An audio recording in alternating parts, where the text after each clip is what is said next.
Jungle.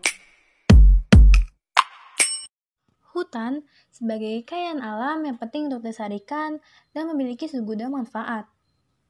Hutan juga menghasilkan oksigen dan menyerap karbon dioksida sehingga dijuluki sebagai paru-paru dunia. Namun, seiring berjalannya waktu, hutan semakin menghilang karena deforestasi. Deforestasi yaitu alih fungsi lahan atau tutupnya lahan hutan menjadi lahan yang bebas dan konstan.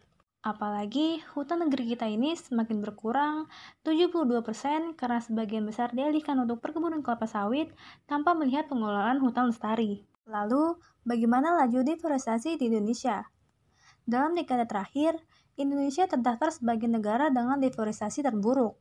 Dari data Global Forest Watch, Sumatera dan Kalimantan mengalami deforestasi terbesar mencapai 3,9 juta hektar loh. Urutannya, Riau di urutan pertama, 3 provinsi di Kalimantan dengan rata-rata 3,5 juta hektar, Jambi 1,67 juta hektar, Sumatera Selatan 2,86 juta hektar, Sumatera Utara 1,38 juta hektar, diikuti dengan Kalimantan Selatan, Sulawesi Tengah, dan Aceh semuanya berada di 8 dengan masing-masing 815.000, 723.000, dan 710.000 hektar. Wah, ternyata tinggi juga ya. Deforestasi yang terjadi di Indonesia tidak hanya untuk perkebunan kelapa sawit loh. Di antaranya ada pertambangan, pertanian, pemukiman, dan juga pembangunan jalan. Kalau kayak gitu, jadinya bisa makin mengurangi fungsi hutan nih. Nah, teman-teman, dari tingginya deforestasi, pada tahu nggak sih apa penyebabnya?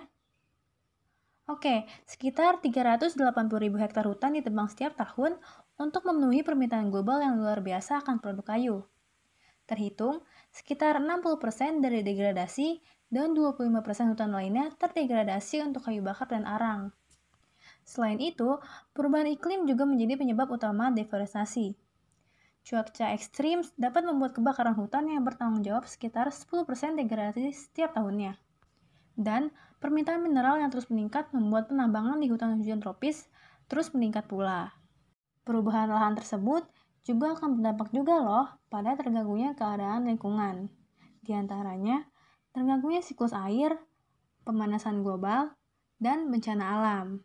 Perlu teman-teman ketahui, juga ada nih solusi yang dapat dilakukan untuk melakukan pencegahan deforestasi.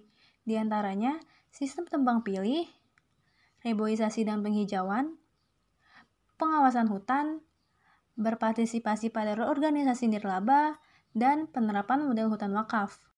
Dan yang terakhir, ada 4 kebijakan laju deforestasi di Indonesia. Antara lain, pemerintah di Indonesia pada saat ini tengah mengelola lahan-lahan hutan di Indonesia. Tidak terkecuali penyelesaian permasalahan-permasalahan perkebunan kelapa sawit di kawasan hutan. Yang kedua, pencegahan dan rehabilitasi hutan dengan perbaikan kebijakan dan pengendalian. Lalu, pemerintah telah mengembangkan sebuah sistem terpadu, yaitu sistem verifikasi legalitas kayu, guna menjamin efektivitas pengelolaan hutan di Indonesia. Dan yang terakhir, kebijakan pembuatan ruang untuk partisipasi masyarakat.